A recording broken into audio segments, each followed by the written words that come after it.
You ever watch someone smile at you every morning while secretly stabbing you in the back?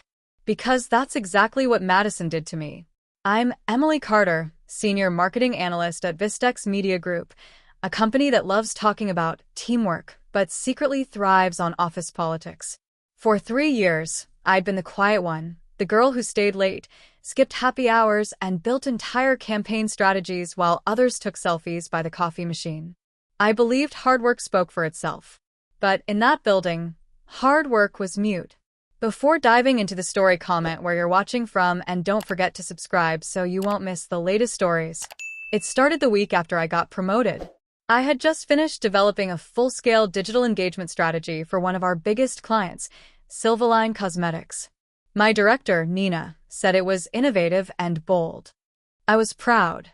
For once, my name might actually be on the company-wide email instead of just in the CC line. Then, one Monday morning, I heard laughter near the meeting room. Madison, my new colleague, was standing there with Nina, showing my presentation deck. I froze at the doorway. Every slide, every stat, every visual mine. She didn't even bother changing the font. Nina clapped and said, "That's brilliant, Madison. This could win the client over." And Madison smiled. That fake, corporate smile that hides venom. She didn't look at me, she looked through me. That was the moment something inside me broke. I waited for the meeting to end. When she came out, I tried to keep calm. "Hey, Madison," I said softly. "You used my strategy deck." She tilted her head, sipped her latte, and said, "Oh, Emily, it's our deck. We're a team, remember?" I wanted to scream. But in that office, anger was labeled as unprofessional. So I swallowed it. That week turned into a month. Every single time we presented something to the client, Madison used another part of my research. My metrics, my models, my work. The credit? All hers. And the worst part? The director supported her. When I finally confronted Nina privately, she gave me that HR scripted tone and said, "Emily, everything created here belongs to the company. Learn to share. Learn to share." That phrase burned through my brain like acid. I had shared for 3 years. I had given, helped, supported. But this wasn't sharing. This was theft wrapped in corporate etiquette. That night, I sat in my apartment staring at the laptop. The folder on my screen read Silvaline_prototype_V1, the original file, timestamped, with every draft, every email chain proving I built it. And that's when I remembered something from my grad school class. Intellectual property law. I didn't just design marketing slides. I had created an original strategy framework, one that technically qualified as intellectual property. If the company wanted to claim it, they'd have to prove it was built on company time, with company resources. It wasn't. I developed it during my personal research hours, using my own analytics tools. And suddenly I realized, they hadn't just stolen my slides.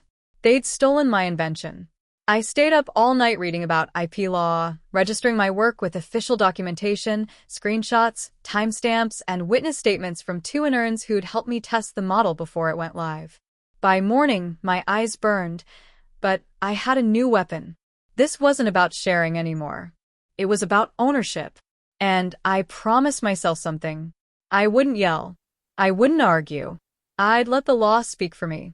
Because sometimes the best revenge is letting their own arrogance destroy them. The next morning, I walked into the office like nothing happened. Madison waved from her desk. "Morning, Inc." "Big meeting today." I smiled back. But behind that smile, something had shifted. They thought I was the same naive, overworked employee, the one who stayed quiet and followed policy. They had no idea that I had just turned my work into registered intellectual property. For the first time in weeks, I wasn't nervous walking into the conference room. I watched Madison set up my slides again. The same colors, the same data models. She was wearing that smug grin, the kind people wear when they think they've already won. During the meeting, the VP praised her strategic innovation. Madison beamed, saying, "I wanted to design something that redefines customer behavior modeling." I almost laughed out loud. That line was from my report word for word. But I stayed silent. Calm. I took notes. Every phrase she used went into a little black notebook I kept open beside me, timestamps, meeting names, witnesses. By the end of the day, I had a record of everything she'd claimed as hers. That night, I sent a polite email to the legal documentation department, attaching the certification from the IP registry. The subject line was simple. Notice of IP registration, customer conversion framework, developed by Emily Carter. No threats. No drama, just a paper trail. Over the next week, things got interesting. The Silvaline Cosmetics project blew up internally. The client loved the concept and wanted to expand it across multiple product lines. Madison became the star of the quarter. The company even nominated her for a special performance award. Everyone was talking about her. Everyone except me. Because I knew something they didn't. Once that model went commercial, once they used it externally, it would trigger the IP ownership clause I'd registered. Meaning, the company would have to pay licensing fees to me. 3 weeks later, it happened. A press release went live on Vistex Media's website. Vistex proudly launches Silvaline Predictive Consumer Model, led by Senior Executive Madison Clark. My phone buzzed with notifications. Colleagues congratulated her. My inbox was filled with "we're so proud of our team" emails. But the best one came from the IP registry itself, a notification confirming public usage of my registered framework. That one email changed everything. I printed it, filed it, then walked straight to HR. "Hi," I said calmly, sitting across from the HR director. "I just need to notify you that one of the company's ongoing client projects is using my registered intellectual property without a licensing agreement." She blinked. "I'm sorry, what?" I slid the paper across the desk, the official document. Her eyes widened. She called in Nina, my director. Within minutes, Madison was there too, looking confused. "Emily," Nina said, forcing a smile. "You're misunderstanding how company assets work." "Oh, no," I interrupted softly. "This isn't a company asset. The timestamps show I created it before its integration into any client file. It's legally mine. But don't worry, I'm not filing a lawsuit. I just need proper credit and fair compensation." The silence in that room could have shattered glass. Madison's face turned pale. She stammered, "You can't be serious." I smiled. Completely serious. HR looked terrified. They said they needed to review documents. I nodded. "Take your time. I've already sent a copy to the IP board and my attorney." That part was a bluff. I didn't have an attorney. Yet. But it worked like magic. For the next few days, the office buzzed with tension. No one knew what was happening, but whispers spread fast. People started looking at Madison differently. Some even congratulated me privately. "Good for you, Emily." About time someone stood up to her. Then one Friday evening, I got an email from the company board. "We'd like to discuss your IP filing and its implications for current and future campaigns. Please be available Monday at 9 a.m. I just stared at the screen, heart pounding. This was it. The moment everything could explode. Either they'd silence me, or they'd have to admit that I was right. So I did what I'd always done before every big moment in my life. I sat by my window, watching the city lights flicker, whispering to myself, "They wanted me to learn to share, so I will. I'll share the truth." And this time, I wasn't scared. Monday morning, 9 a.m. sharp. I sat outside the boardroom, clutching my notebook, the same one that held every note, timestamp, and meeting record since the day Madison stole my work. Behind the closed doors, I could hear laughter, the kind that never lasts. When the assistant finally called my name, I stood, straightened my blazer, and walked in. The boardroom looked like something out of a courtroom drama. 12 people in suits, glossy table, projector glowing on the wall with the title, Intellectual Property Review, Silvaline Project. At the far end sat the CEO, Robert Lane, a man with a calm face and eyes sharp enough to slice through lies. Next to him sat Nina, pretending confidence, and Madison, who looked like she hadn't slept in days. "Good morning, Miss Carter," Robert said. "We appreciate you bringing this matter to our attention. Please explain your position." I took a deep breath. 3 months ago, I created a predictive consumer model, what you now call the Silverline strategy. It was built off my independent research. I shared it internally for review, but it was presented under another employee's name without my consent. I've since registered the framework with the U.S. Intellectual Property Office. I slid a printed copy of the registration across the table. The room fell silent. The board members exchanged looks. Robert leaned forward. Do you have proof this was developed outside company time? Yes, I said, my voice steady. Here are the timestamps, the metadata, the software logs, all on my personal device. I even paid for the analytics tool license myself. He nodded slowly, scanning the documents. Then his gaze shifted to Nina. Ms. Brooks, did you authorize this work to be presented under another employee's name? Nina cleared her throat. Sir, everything we do is collaborative. Emily was part of the team. Robert cut her off. The IP record shows sole authorship. That's not collaborative. That's ownership. Madison fidgeted beside her, whispering something under her breath. Robert turned to her. Ms. Clark, you presented this strategy publicly, correct? Madison looked trapped. I only used what was available internally. I assumed it was part of our shared resources. I couldn't help the small smile tugging at my lips. Assumed. That word hung in the air like a confession. Robert nodded again, slowly. You assumed wrong. And that assumption may have just cost this company millions in licensing violations. The color drained from Madison's face.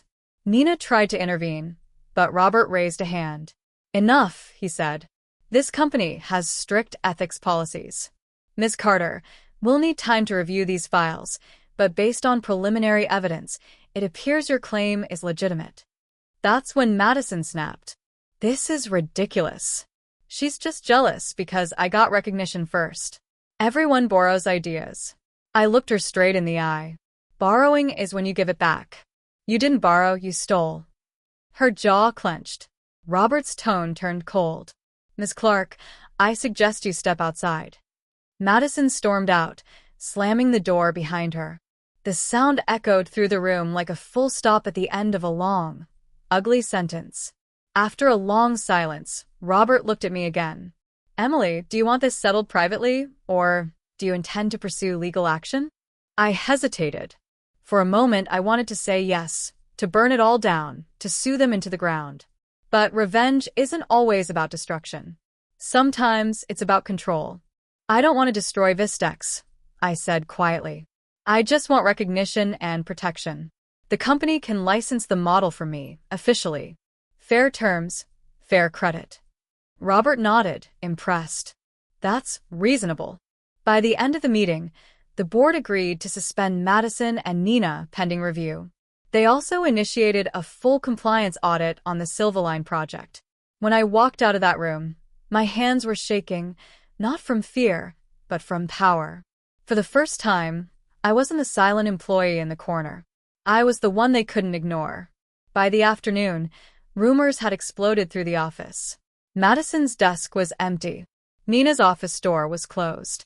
And people I barely knew started stopping by my cubicle whispering, "We heard what you did. That was genius." But I wasn't celebrating yet. Because deep down, I knew Madison wouldn't go quietly. She was too proud, too desperate. And I was right. 2 days later, I got an email from her personal address. You think this is over? You'll regret embarrassing me. I stared at the screen. Regret? She had no idea that what she'd done next would seal her fate completely. Madison's email sat on my screen like a ticking time bomb. You'll regret embarrassing me. 5 words. No apology. No guilt. Just arrogance wrapped in entitlement. I didn't reply. I didn't need to. Because by now I knew her impulsive, careless, and driven by ego. She couldn't handle losing control. And people like that, they always self-destruct. 3 days later, I got the call that proved it. Emily, this is IT security, a nervous voice said. We, detected unauthorized access attempts to your company files last night. I froze. From where? Madison's old credentials. She tried to log into your drive remotely multiple times. We've locked her out and reported it to the compliance team. My heart was pounding, but behind the rush of adrenaline, I smiled. She'd just committed a data breach. Within hours, the office was buzzing. HR was in full panic mode. Legal had been called in. The CEO himself was notified. Madison had officially crossed the line from petty theft to corporate violation. I sat at my desk, pretending to work, while I could hear fragments of the chaos from the hallway. She tried to download her own files, someone whispered. No, Emily's.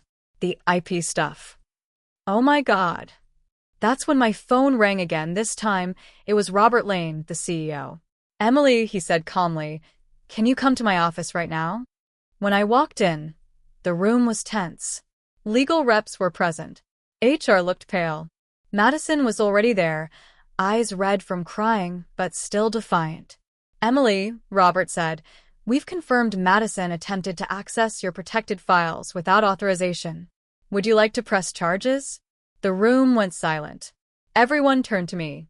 I looked at Madison. The same woman who'd smiled while stealing my work. The same woman who told me to learn to share. Now she looked small, trembling, broken. I took a slow breath. No, I said softly. I don't need to press charges. I just want a formal apology and for this company to understand that creative ownership matters. If you value innovation, protect it. Robert nodded. Understood. But legal wasn't done. Mr. Lane, the attorney interjected, regardless of Ms. Carter's decision, this incident violates multiple company and federal policies. We'll have to terminate Ms. Clark immediately. Madison's lips quivered. You can't do this. I built that campaign. Robert's voice turned icy. No, Madison. You stole it. And now it's time to face the consequences. The HR officer stood, escorting her out. She kept glancing back at me, eyes full of disbelief, like she still couldn't process that I'd won without even raising my voice. When the door closed, the silence in the room was heavy but freeing. Robert leaned back in his chair. Emily, I owe you an apology. What happened here shouldn't have. We talk about integrity, but you actually lived it. For the first time, I allowed myself to smile. Thank you, sir. I just did what was right. He nodded. Legal will finalize the licensing agreement. From now on, the Silverline framework will officially bear your name. You'll receive both credit and compensation. Credit, compensation, justice. Those 3 words were everything I'd wanted for months. When I stepped out of that office, the hallway felt brighter. People were watching me, not with pity or dismissal this time, but with respect. The next day, the company made a public statement. Effective immediately, Vistex Media recognizes and credits Emily Carter as the creator of the Silverline predictive model, which has become an industry-standard innovation. It hit every news outlet in the marketing world. LinkedIn exploded. Industry forums lit up. Suddenly, my name wasn't just another email signature. It was a headline. My phone didn't stop buzzing for days. Offers, congratulations, invitations to speak at conferences. But the best call came a week later. It was from a major tech firm, a competitor. Emily, we've followed your case, the recruiter said. We admire what you did. We'd like to bring you on board as our director of strategic insights, full creative ownership, 6-figure salary, and profit share. I smiled, staring out the window at the skyline that once felt like a cage. Send me the contract, I said. But I have one condition. Name it. I want my office across the street from Vistex. There was a pause. Then laughter. Deal. A month later, I moved into my new office, glass walls, city view, my name etched on the door. From that desk, I could literally see my old building, the same place that told me to learn to share. Now, they could watch me succeed every single day. 6 months later, I stood in my new office, sunlight pouring across the marble desk, the city alive beneath me. My name, Emily Carter, Director of Strategic Insights, gleamed in silver letters on the glass wall. It still felt surreal. Every morning, I'd walk in with a coffee, glance out the window, and see the Vistex building across the street. Sometimes, I'd catch a reflection of my old floor, The same one where I once sat invisible, watching someone else get applause for my work. Now, I didn't feel anger. I felt peace. It wasn't about proving Madison wrong anymore. It was about proving myself right. The revenge wasn't in her downfall. It was in my rise. I'd built something of my own. My name was finally attached to my ideas. And the best part? The Silvaline framework I created was now being used by 3 global brands, all paying me royalties directly. That little $50 tool subscription I bought on my own time had turned into a multi-million-dollar intellectual property. Sometimes, justice doesn't come with fireworks. Sometimes, it comes with a contract and your name in bold print. One morning, while checking my inbox, I got an unexpected message from Nina. Subject: Emily, I owe you an apology. I was wrong. I let politics and favoritism cloud my judgment. You didn't just prove yourself, you changed how this company treats innovation. I heard Madison moved out of state. She's been struggling to find work since the story broke. I hope you're doing well. I read it twice. For a moment, I didn't know how to feel. Pity? Satisfaction? Closure? Maybe a bit of all 3. I typed a short reply. Thank you, Nina. I hope she learns the same lesson I did. Respect isn't given, it's earned. Then I hit send and closed my laptop. Because I'd already moved on. That evening, my new team gathered in the lounge for our first product launch celebration. We developed a predictive model that had just landed our firm a $40 million partnership. My assistant handed me a glass of champagne. To new beginnings, she said. I smiled. To ownership. Everyone laughed, clinking glasses. And in that moment, I realized something. Revenge had never really been about getting even. It was about getting free. Free from needing approval. Free from the people who underestimated me. Free from the idea that silence is the same as weakness. Later that night, as I packed up to leave, I noticed a single chess piece sitting on my desk, a black pawn. It was a gift from one of my interns, with a note that read, "You showed us that even a pawn can become a queen." I stared at it for a long moment, smiling. The same game Madison tried to play, manipulation, strategy, control, I had played better. But I didn't cheat or steal. I simply learned the rules and rewrote them. As I stepped out into the cool night air, I looked up at the skyline, the towers of glass, the corporate jungles where people fought to be seen. For years, I'd chased validation. Now, validation was chasing me. And as I walked away, I whispered to myself. They told me to learn to share. I did. I shared the truth, and it spoke louder than their lies. A soft laugh escaped me. The streets glowed under city lights, and for the first time in years, I felt weightless. Because the best revenge is success written in your name and printed on every contract they once said you'd never sign. Sometimes, revenge isn't about destroying someone else. It's about rebuilding yourself stronger than ever. Emily didn't just win. She owned her story, her name, and her success. If you felt her journey, hit that like button, and don't forget to subscribe for more stories where karma plays its perfect game. Because on this channel, every story reminds you, the quiet ones always strike the smartest. Chess pawn.